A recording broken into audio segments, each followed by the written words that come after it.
Halo Sobat Sehat, selamat datang di podcast Edukasi Kesehatan bersama Stikes Patria Husada Blitar. Saya Gina Auralfati, mahasiswi program studi Nurse Stikes Patria Husada Blitar yang akan menemani Sobat Sehat kali ini bersama Ibu Yeni Ropiko dengan topik orang tua sebagai role model generasi Alpha. Sebelum kita membahas topik ini lebih lanjut, mungkin teman-teman ini belum kenal dengan Ibu Yeni. Mungkin Ibu Yeni bisa menceritakan sedikit biodatanya, Ibu?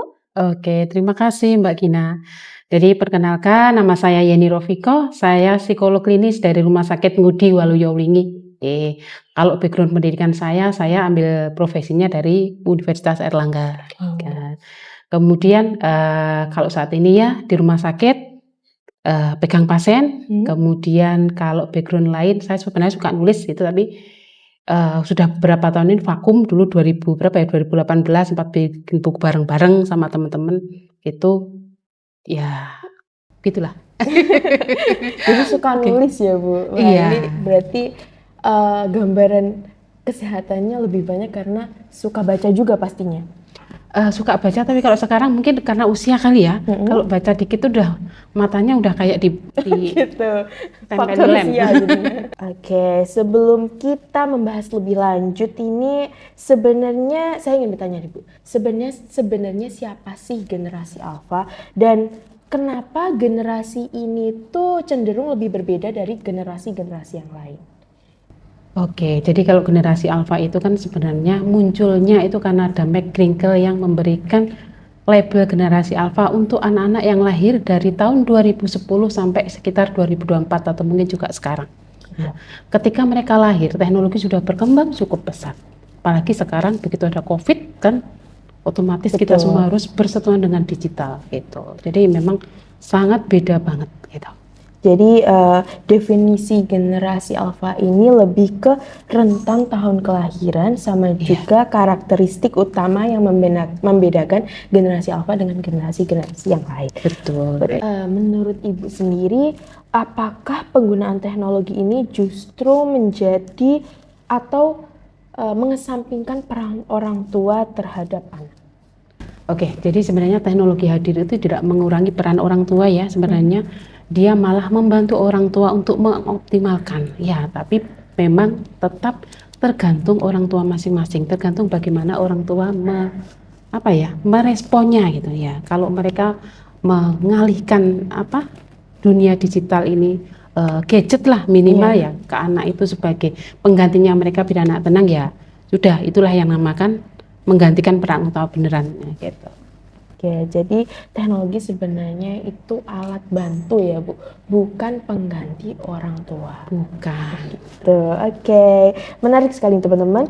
Nah, kita sering dengar nih Bu, pepatah buah jatuh tidak jauh dari pohonnya. Oke. Nah, apakah benar nih perilaku orang tua itu akan menjadi contoh bagi anak-anaknya? Benar banget, jadi anak-anak terutama sebelum masa remaja itu cara belajarnya memang observasi. Jadi gitu. Observational learning lah kayak gitu ya. Jadi dalam perkembangan anak itu anak belum mampu banget dia untuk memutuskan, oh ini loh yang pas buatku, aku mau begini loh, itu kan sebenarnya belum pintar banget. Karena perkembangan kognitifnya belum sampai ke sana. Nah, sehingga apa yang dilihat sehari-hari, bagaimana orang tua bicara, bagaimana orang tua memperlakukan orang lain, bagaimana caranya menjawab salam, bagaimana apapun yang dilakukan orang tua direkam sama anak sejak mereka mungkin usia 2-3 tahun. Nah, sehingga tanpa sadar ketika anak terpapar situasi yang sama, dia pasti juga akan merespon dengan cara yang sama. Nah, itulah yang dinamakan mungkin kayak copy paste ya. Copy paste orang tua. Jadi memang anak akan lebih mudah meniru apa yang dilihat daripada kalau misalkan dinasehati lah seperti itu. Dimarahi. Gitu. Ya, apalagi dimarahi. Oke. Berarti menarik ya, ternyata anak-anak itu mencontoh itu lebih banyak dari observasi sama modelingnya orang tua daripada dinasehati. Sebenarnya saya juga seperti itu kurang lebih kayaknya. Meskipun bukan anak-anak lagi, tapi sampai sekarang masih seperti itu kayaknya. Oke, lanjut nih Bu. Kalau begitu, perilaku apa yang sebaiknya dicontohkan dari orang tua untuk generasi alpha?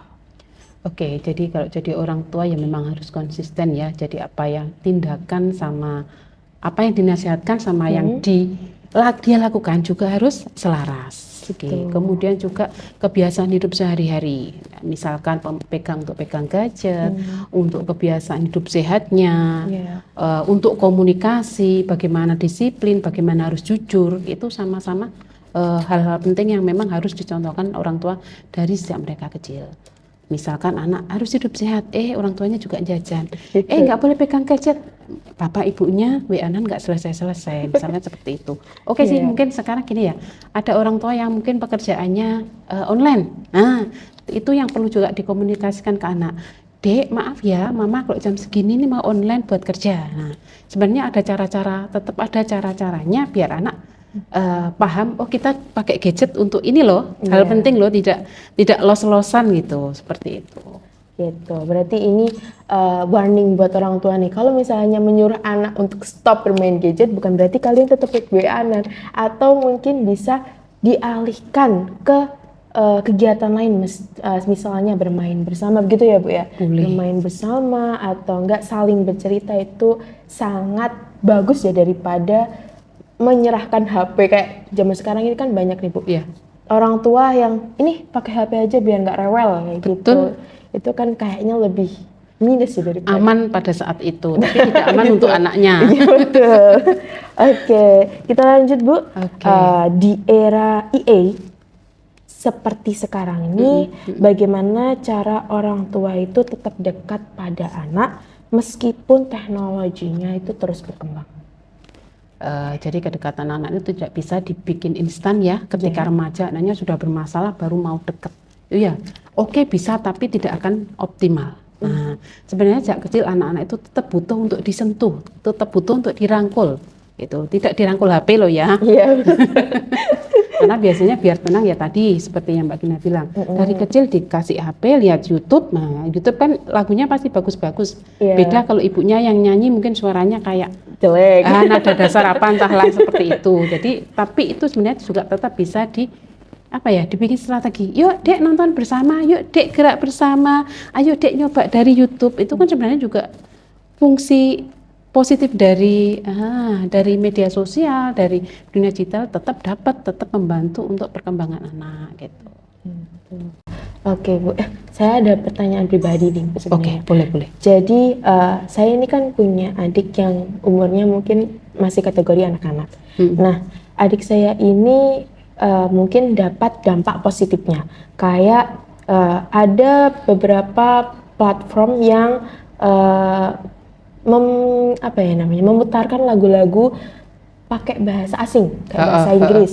Itu kan baik kan Bu. Nah, anak-anak jadi ikut mencoba atau jadi contoh jadi contohnya bahasa Inggris. Nah, itu kira-kira kalau misalnya kita terus-teruskan itu baik atau enggak sih Bu? Atau kita harus stop atau dibatasi? Jadi kalau menggunakan bahasa itu kan berarti bukan bahasa ibu ya, bukan bahasa yang kita gunakan sehari-hari. Harus dilihat juga umurnya, dia mulai usia berapa gitu. Karena ketika anak terpapar mungkin bukan bahasa yang digunakan sehari-hari, bingung secara bahasa bisa terjadi seperti itu ketika terlalu dini. Sementara di rumah ada yang bahasa Jawa, ada bahasa Indonesia, bahasa Inggris, dia akan sulit untuk paham, jadi bahasanya campur-campur seperti itu loh gitu. Dan itu untuk beberapa anak memang membingungkan. Memang tidak semua anak bisa diperlakukan seperti itu. Gitu. Bagus aja sih lanjut. Terutama kalau memang anaknya suka, kemudian ada sisi positif yang didapat, misalkan dia jadi suka berbahasa Inggris, jadi suka ngajak ngobrol bahasa Inggris, itu kan hal positif yang boleh dilanjutkan. Gitu. Bahkan terlihat lebih canggih anaknya daripada ibunya, bukan? Ini juga ada lagi pengalaman personal dari saya nih. Dulu orang tua saya pada saat saya masih anak-anak itu, dulu itu orang tua saya itu kerja itu udah kayak 24 jam. Jadi mulai dari pagi pulang juga malam. Jadi jarang banget saya ini ketemu sama ayah sama mama, itu jarang banget. Nah, kira-kira hal kayak gitu minus sama positifnya itu kan pasti banyak ya Bu. Nah itu cara ngatasi agar orang tua itu masih bisa dekat dengan anak itu bagaimana sih Bu?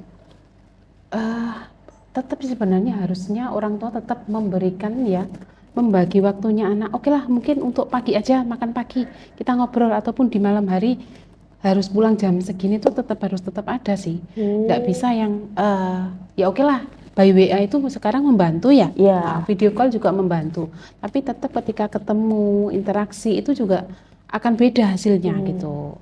Karena ketika interaksi langsung gini kan kita bisa lihat mimik mukanya, Iya. nada suaranya, gestur tubuhnya. Dari situ kan anak-anak sebenarnya belajar. Oh, kalau ininya bergelut, oh marah. Oh, kalau ininya ini berarti ini ya, nada suaranya gini, itu kan ada. Itu sebenarnya juga dipelajari anak gitu. Jadi anak bisa langsung mempelajari emosionalnya ya Bu. Betul. Oh gitu. Tapi ini Bu, ayah saya sendiri kan lebih jarang ketemu sama saya. Nah, saya sebagai anak jadinya lebih, bukannya membatasi sih, lebih ke tidak bisa dekat. Canggung ya, Bu? Iya. Jadi kalau ketemu itu cuma iya gitu doang. Ini kira-kira gimana ya Bu, agar mungkin adik-adik saya ini kan juga mencontoh saya kayaknya. Jadi kalau misalnya lihat ayah ini tampak canggung, kira-kira Bu caranya biar adik-adik saya ini nggak canggung lagi itu bagaimana Bu? Ini Ya memang ini ya berarti perlu satu pelopor untuk membuat nyaman sama ayah itu kan ceritanya. Oke.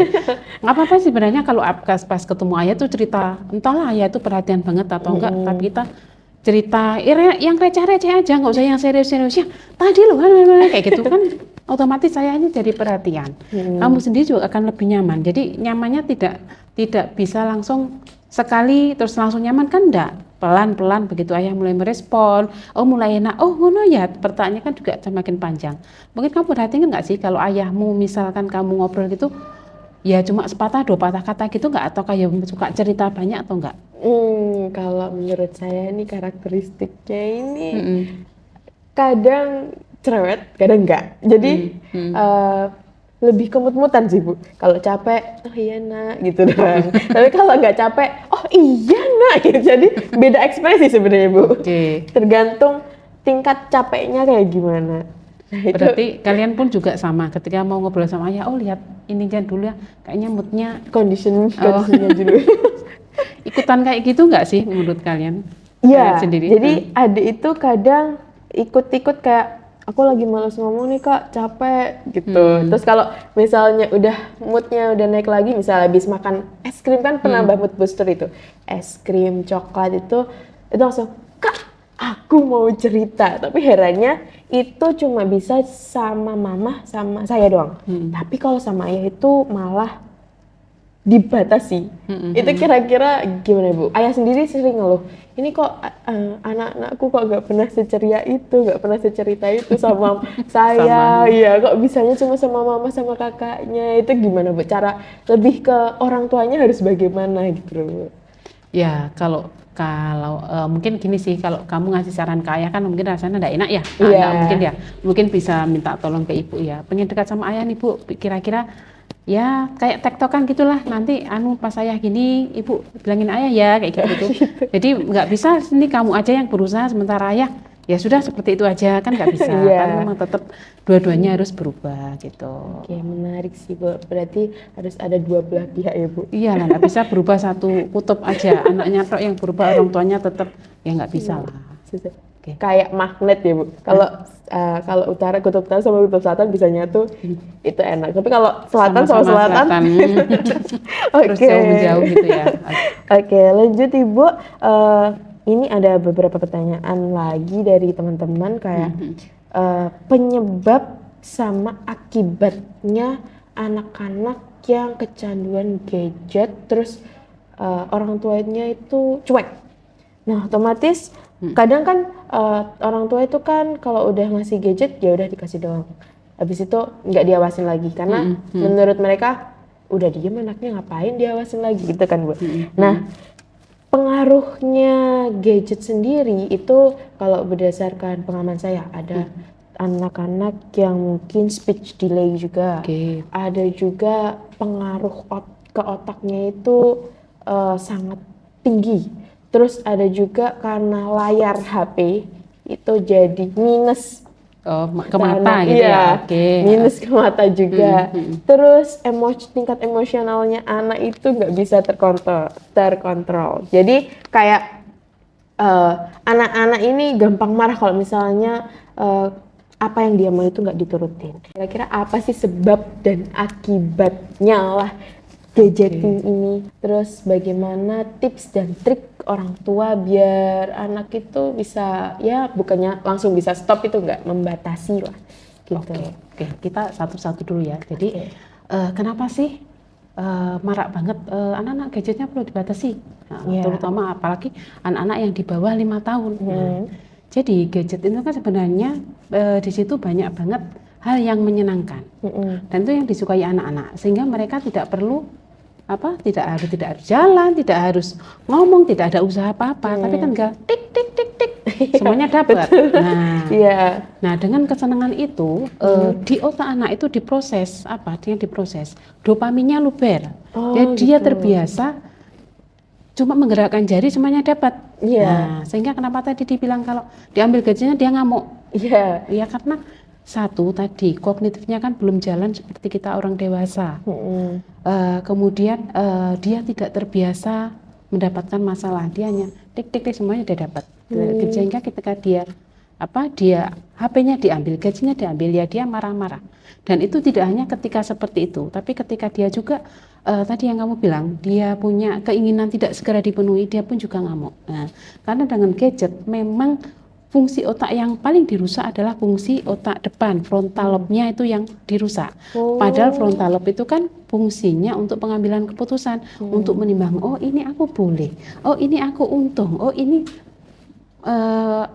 sesuai nasihat, misalnya seperti itu, sesuai anjuran mama sama papa misalnya gitu. Dia tidak bisa berfungsi optimal karena tadi dia sudah kebanjiran dopaminnya, sehingga tidak bisa berfungsi, sehingga sulit bagi dia untuk aku kalau gini tidak boleh marah, aku harus begini, itu sulit. Nah, karena ya kalau sudah satu banjir yang tadi neurotransmitternya tadi, ya pastinya akan kayak gitu, fungsi lainnya tidak bisa betul. Tidak bisa optimal lah seperti itu gitu. Kemudian tadi terkait apa lagi ya? Emosi ya? Emosi. Jadi dengan gadget kan semua dia terpenuhi. Betul. Dia tidak berlatih bahwa sebentar ya nak, sabar dulu ya nak, itu kan tidak ada. Nah, ya dia ini semuanya dapat. Nah, gitu. Kemudian juga tidak semua orang tua itu membatasi penggunaan gadget. Maksudnya gini, aplikasinya. Tidak semua orang tua paham bahwa Google itu bisa di setting kan? Play Store-nya bisa setting. Nggak semua orang tua paham. Jadi ya ketika mereka, anak-anak itu bisa loh sekarang download itu mengoperasikan sekarang Play Store. pakai voice kan bisa. Betul. Mereka nggak bisa ngetik, nggak bisa baca, tapi kan pakai voice bisa. Roblox ya sudah keluar semua lah ininya aplikasi itu. Jadi seperti itu. Orang tua mungkin tidak banyak orang tua yang berpikir sejauh itu, sehingga ya sudah apa adanya aplikasi itu ya diberikan ke anak gitu. Yang kurang diwaspadai. Kemudian apa lagi tadi? Ada tips and trick lagi yang seputar ini, anak-anak kan juga sering GTM nih Bu, kalau misalnya nggak pakai HP. Terus habis itu kadang orang tua yaudah ini bodo amat, nggak usah capek. Kalau sebenarnya kita mau bicara tentang realita kenapa gadget itu ya masih jadi pro kontra yang begitu kuat, ya memang karena itu aplikasi di tiap orang itu beda-beda, dan kondisi anak juga beda-beda. Tadi yang aku bilang speech delay itu, jadi dia kalau terbiasa sudah dapat hiburan, kan nggak usah ngomong, nggak usah ini udah dapat. Kemudian dia juga tidak gini, kalau kita ngomong sama ini one by one gini kan kita harus melihat, harus mendengar. Kalau di sini kan dia tidak, aku mau lagu ini, sudah ini aja yang bergerak. Nah, ini nggak terlatih. Betul. Padahal kemampuan bicara itu kan juga dilatih. Nah, jadi kalau sudah terbiasa dengan ini, kebutuhan otaknya terpenuhi, tapi kebutuhan tumbuh kembangnya yang tidak terpenuhi. Jadi pun sekarang juga susah, anak-anak sekarang banyak yang susah fokus, banyak yang speech delay, banyak yang punya gangguan kecemasan, banyak banget sebenarnya kalau mau dirut bisa 2 hari 2 malam kita ngobrolin itu. Gitu. Panjang sekali nih Bu. Betul. Nah, ini Bu, ada lagi nih. Ini kayaknya pengalaman saya lagi nih Bu. Kayaknya banyak sekali ya pengalamannya. Oh tidak apa-apa, kita cuma kan belajar ya. Ini kayaknya Sepanjang risiko hidup jadi belajar. anak pertama dari 3 bersaudara ini Bu. Oh gitu, bukan ya? Iya. Beda fase, beda generasi kayaknya Bu. Oh. Nah, Oke. ini Bu, kan lagi rame-ramenya ini parenting, kalau misalnya ya tetap masih dari gadget nih Bu. Ada parenting dari orang tua yang ini anak-anaknya ini kan kita sendiri udah tahu Bu, Gen Z ini kan rada-rada susah dibilangin ya Bu. Kalau katanya ya Bu, ya nggak tahu ini saya ikut Gen Z apa bukan, kayaknya enggak deh.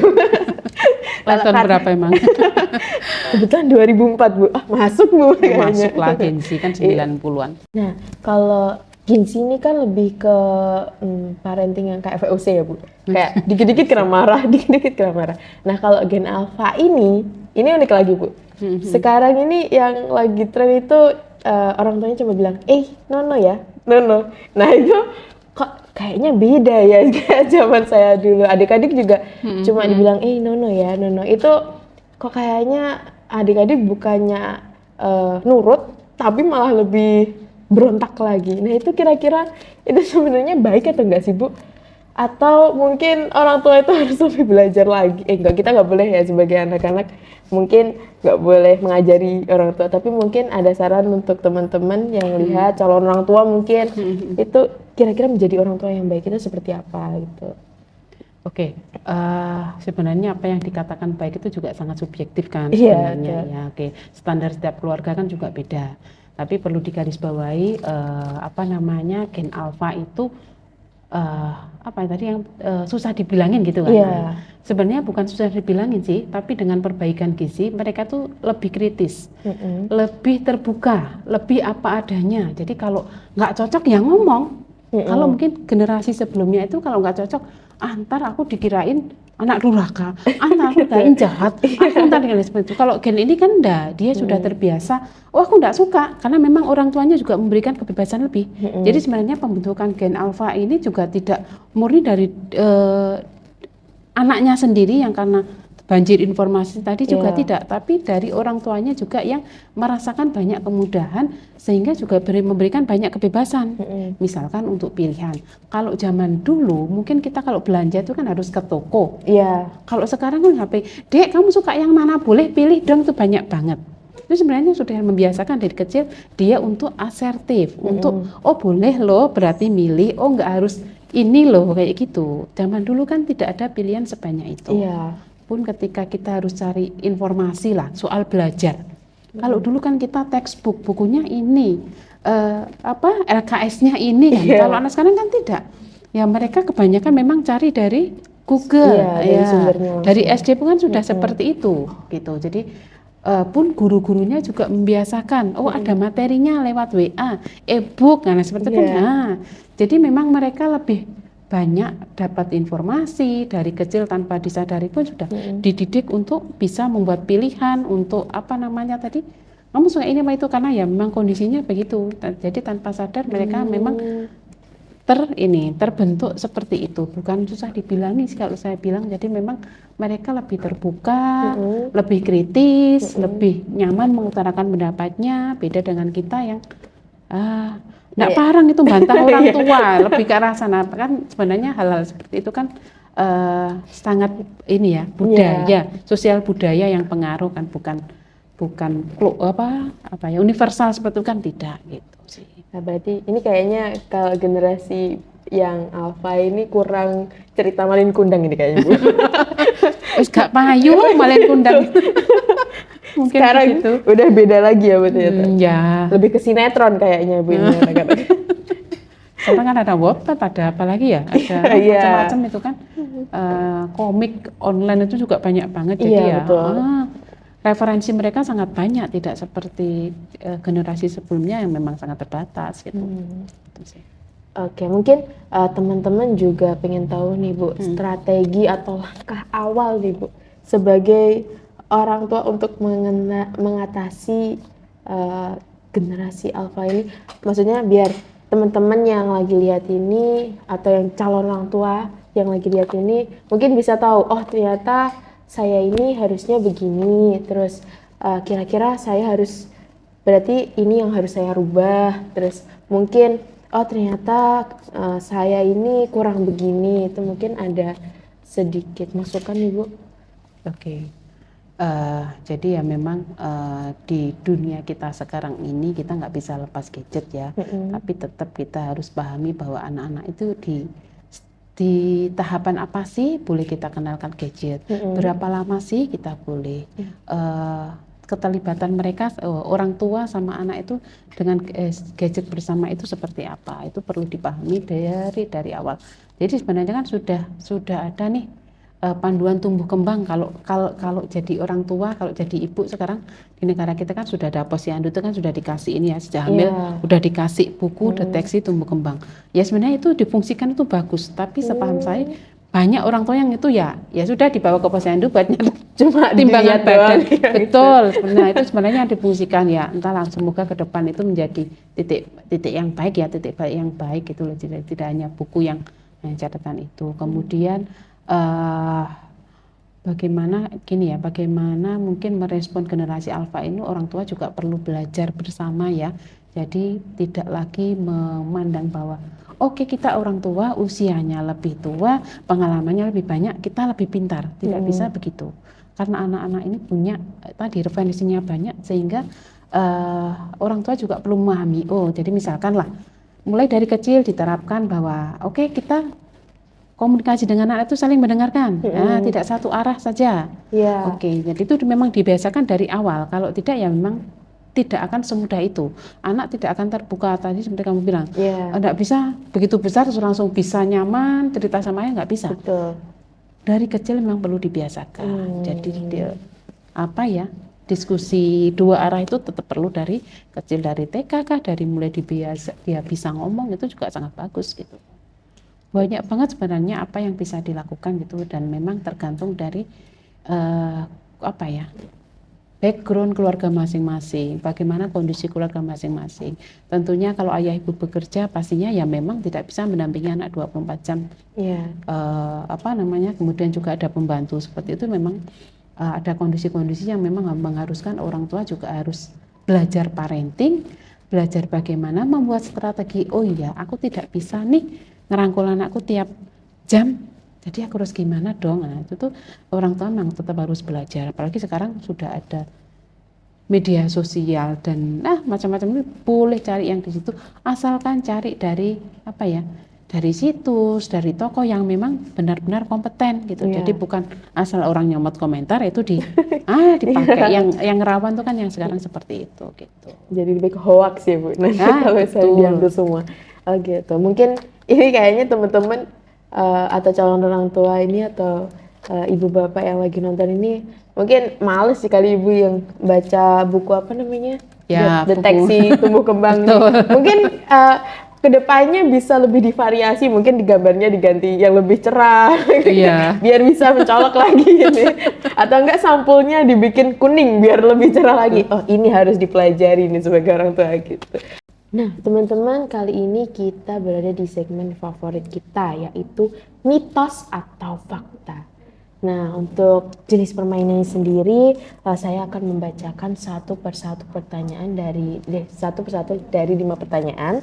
Nanti Ibu Yeni bisa menjawab apakah itu mitos atau fakta dan berikan sedikit penjelasannya nanti. Oke, bisa dimulai Ibu?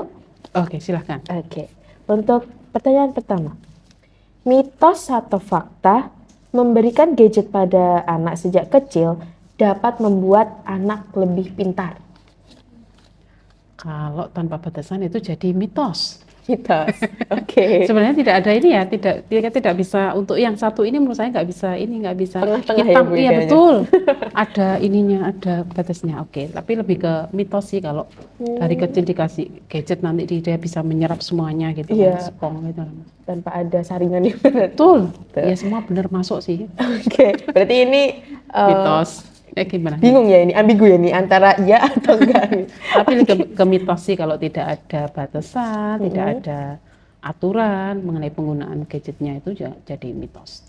Oke, menarik sekali. Untuk pertanyaan kedua, Oke. mitos atau fakta? Anak lebih mudah meniru perilaku orang tua dibandingkan nasihat yang diberikan. Wah, tadi udah dibahas sih kayaknya. Udah, pasti fakta itu. Karena kan memang anak-anak itu lebih mudah melihat ya tadilah perkembangan otaknya, perkembangan kognitifnya belum bisa pengambilan keputusan dengan tepat. Jadi apa yang dia lihat itu akan lebih banyak terekam daripada yang harus dia menelaah. Oh, nasihatnya harus begini karena begini. Nah, Gitu. itu proses panjang lagi. Tapi lebih banyak tadi yang dilihat itu ya sudah itu yang dilakukan gitu. Iya. Berarti orang tua harus lebih banyak mencontohkan ya, Bu. Iya. Tidak usah banyak inilah. Nggak usah banyak kayak cincong. Katanya. Lah nggak boleh banyak cincong. Yang penting Langsung. faktanya. Betul. Oke, lanjut. Oke. Mitos atau fakta? Quality time bersama keluarga itu lebih penting daripada membelikan banyak mainan untuk anak. Sangat betul dan itu fakta yang akurat. Oke, fakta ini. Betul. Kenapa kira-kira Bu kok itu bisa disebut fakta? Oke. Ketika anak-anak berinteraksi dengan orang tua secara langsung, misalnya main kuda-kudaan, Ya. terus banyak banget aspek emosi yang digali, banyak banget selain bonding, selain emosi, selain kesentuhan fisik itu banyak banget yang sebenarnya efek baik itu dari kedekatan secara fisik tadi. Tapi ketika mainan, ya anak senang sesaat. Gitu. Oh, keinginanku dituruti. Aku punya mainan banyak, hanya sebatas itu. Dan dia mungkin hanya terjadi di usia dia ketika dibelikan mainan. Tapi ketika dia yang tadi main bersama-sama ayahnya, main kuda-kudaan, dia tahu, oh ayah ini nyaman nih, ayah ini tempatku berlindung nih, aku bisa aman nih sama ayah. Itu kepegang loh sampai dia dewasa. Gitu. Jadi lebih banyak memorinya ya Bu. Iya, dan itu membentuk kepribadian kan sebenarnya. Iya, menarik juga. Bukan cuman memori aja nih Bu kayaknya. Bukan. Ini ayahnya juga bisa olahraga sekalian. Oke, terus sudah untuk para ayah ini kayaknya rekomendasi main kuda-kudaan sangatlah worth it ini Bu. Lanjut, yang keempat, mitos atau fakta? Kesehatan mental anak itu dipengaruhi oleh hubungan yang hangat dengan orang tua. Fakta. Ya, hanya saja memang tidak semua orang tua itu paham bahwa perkembangan anak itu tidak hanya dari anaknya saja gitu. Maksudnya bawaan genetik itu, tapi ketika relasi orang tua, relasi dengan anak dengan anak itu tidak begitu bagus itu sebenarnya ngefek banget ketika dia dewasa. Bukan berarti tidak ada pertengkaran itu berarti aman, belum tentu. Jadi hangat itu bukan karena bukan tidak ada pertengkaran itu bukan ya sebenarnya. Jadi hangat itu sebenarnya anak-anak itu saling paham, oh aku disayang nih, oh mereka sayang sama aku nih, oh aku bisa kok ngomong sama mereka, oh aku didengarkan kok gitu. Jadi bukan hanya yang tadi yang ya keluarganya adem ayem nggak ada apa-apa, itu hangat tuh bukan. Jadi hangat itu lebih ke bagaimana emosi antar ini ada ikatannya, ada stimulus responnya, ada oh aku kalau begini mereka akan begini, itu ada gitu, sehingga ada kenyamanan yang nanti membantu pertumbuhan kepribadiannya jadi lebih baik, pertumbuhan emosinya juga baik ke depan gitu. Ya, jadi definisi hangat itu bukan berarti tidak ada pertengkaran ya. Tidak ada konflik itu saudara tidak gak bertengkar Ya, biasanya kan berantem. Berantem bukan berarti itu hal yang buruk banget, enggak. Sebenarnya itu konflik, jadi anak juga belajar dari situ, belajar bagaimana aku harus ini nih suaraku biar dia nggak marah, aku begini nih. Banyak hal sebenarnya yang kalau orang tua memahami itu jadi pondasi dasar ya, bagaimana relasi, bagaimana membuat bonding yang baik antara di dalam keluarga gitulah. Gitu. Oke, ini jadi poin plus nih. Hangat itu bukan berarti tidak berantem ya Bu. Dan hangat itu bisa berarti adanya perhatian, adanya kasih sayang. Dan mungkin itu beberapa orang tua masih belum bisa menerapkan pada anaknya itu. Oke, lanjut. Mitos atau fakta nih Bu. Orang tua yang sering bermain ponsel di depan anak, waduh, secara tidak langsung mengajarkan kebiasaan tersebut pada anak. Nah, kira-kira fakta apa Ini kita sih? kayaknya sering sekali ya ini.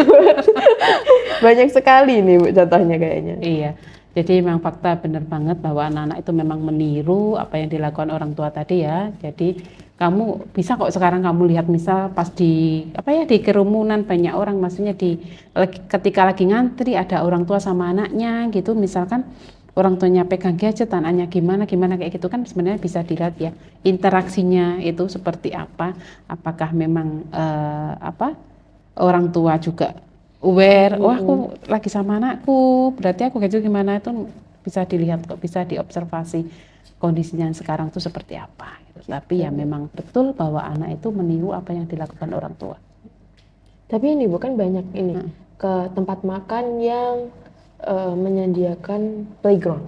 Nah, itu kan anak jadi fokusnya ke playground, tapi orang tua tetap dengan kesibukannya masing-masing, tetap dengan gadgetnya. Nah, itu kira-kira meskipun ada playground itu, ada perhatian yang lain itu, anak-anak apakah masih tetap memperhatikan orang tuanya yang sibuk dengan dunianya sendiri atau bagaimana, Bu?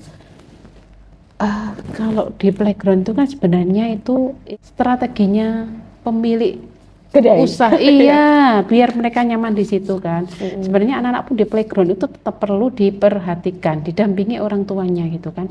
Kan di playground juga tidak hanya satu anak kan, pasti rame kan gitu, seperti itu. Jadi ya sebenarnya ya tetap perlu di ini sih.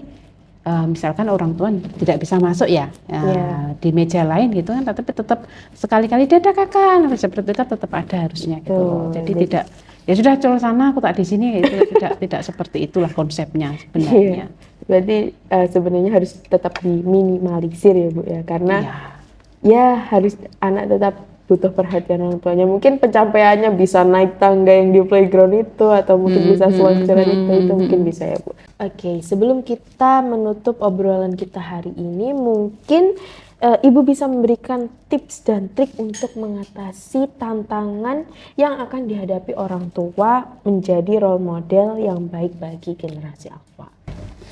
Oke, jadi memang tadi ya orang tua itu jadi teladan, jadi panutan, jadi contoh, tidak hanya dalam hal yang besar-besar, tapi hal-hal kecil sehari-hari yang nantinya jadi pembentuk karakter anak gitu ya. Dan dengan teknologi pastinya orang tua memang tetap perlu mengenalkan anak dengan teknologi, tapi tetap dengan cara yang bijak. Jadi mungkin ada beberapa hal-hal penting, aspek-aspek penting yang orang tua itu tetap harus mengajarkan, memberikan contoh, misal tentang disiplin ya, disiplin bagaimana menghargai waktu, bagaimana mengatur waktu, bagaimana juga dia menjalani aktivitas sehari-hari, terkait juga memang mungkin hidup yang sehat itu seperti apa, bangun pagi dan lain-lain, seperti itu juga perlu dicontohkan. Kemudian juga ada tentang terkait adab sama moral ya, sekarang yang jadi PR besar kan di situ ya. Jadi dibilang anak-anak sekarang itu kurang sopan santunnya gitu ya. Gitu. Jadi orang tua memang tetap perlu mengajarkan dan mencontohkan. Jadi misal kalau dari kecil, oke, dibiasakan kalau masuk rumah salam, salim. Kemudian kalau sama orang tua itu seperti apa, orang tua juga perlu mencontohkan dari awal, tidak hanya memberikan nasihat. Kemudian untuk relasi dengan orang lain pun juga sama gitu ya. Jadi ada suara seperti apa, bagaimana tersenyum, bagaimana menyapa, sekarang kan banyak ya orang tuanya tinggal orang tua sih, maksudnya tinggal di dalam kompleks tapi tetangga kanan kiri tidak kenal. Nah, hal-hal seperti itu yang mungkin orang tua juga perlu, tantangan ke depan juga perlu paham bahwa anak-anak perlu loh diajak kenalan sama tetangga. Orang tua mencontohkan menyapa. Kemudian ketika misal harus meninggalkan rumah, titip rumah itu caranya seperti apa, kayak seperti itu ya. Inilah hubungan sehari-hari yang memang sebenarnya sangat dibutuhkan anak-anak, bagaimana dengan berrelasi dengan tetangga, dengan orang lain, tidak hanya dengan teman yang dia bestie aja seperti itu juga perlu dipahami juga. Mungkin juga yang terkait bagaimana regulasi emosi ya. Nah, jadi orang tua memang tetap perlu mencontohkan. Oke, sebenarnya boleh lo marah itu, tapi marahnya bagaimana? Itu juga tetap boleh. Jadi tidak mungkin kan orang tua ketika anak tidak melakukan hal yang tidak diperbolehkan terus tidak marah, itu kan tetap ada kan seperti itu. Jadi fase di mana anak harus ada hukuman, mungkin ada bagaimana. Oh, kamu boleh lo marah karena keinginanmu nggak boleh, tetap boleh, tapi mencontohkan bagaimana caranya paling tepat. Kemudian juga mungkin komunikasi ya, dari awal memang perlu orang tua paham bahwa anak-anak generasi alfa ini memang karena ya secara genetis dari orang tuanya sudah ada perbaikan informasi, perbaikan gizi dan lain-lain ya. Jadi mereka juga tadi lebih terbuka, lebih kritis, lebih ini. Jadi mereka bisa mengimbanginya bahwa ketika aku nek dikritik anak-anak ini aku harus gimana, itu juga disikapi dengan bijak. Tidak nek ngono gak sopan iki anak-anak, bukan seperti langsung itu. mendok gitu durhaka. Iya, jadi anakku tipikal yang begini, berarti aku harus menjelaskan dong. Seperti itu ya, dibangun dari kecil gitu. Jadi ketika anak-anak terbiasa terbuka diskusi, itu juga perlu diimbangi orang tuanya dan dibiasakan dari kecil.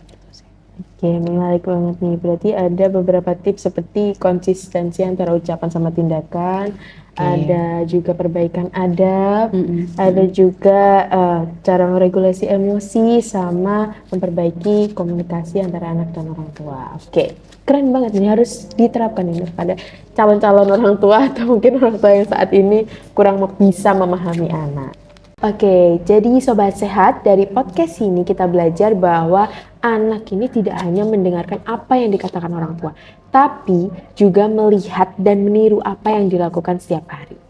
Perkembangan teknologi memang tidak dapat dihindari, namun kasih sayang, perhatian, komunikasi, dan keteladanan dari orang tua tetap menjadi fondasi utama dalam membentuk karakter generasi alfa. Mari kita menjadi orang tua yang tidak hanya hadir secara fisik, tapi juga hadir secara emosional dalam setiap proses tumbuh kembang anak. Dan terima kasih sekali pada Ibu narasumber, Ibu Yeni, telah menyempatkan waktunya. Mungkin lain kali kita bisa mengundang Ibu lagi. Monggo. Oke, dan terima kasih untuk teman-teman semua yang telah menonton podcast ini dari awal sampai akhir. Saya Gina Aurel Fatih pamit undur diri. Sampai jumpa di podcast kita selanjutnya.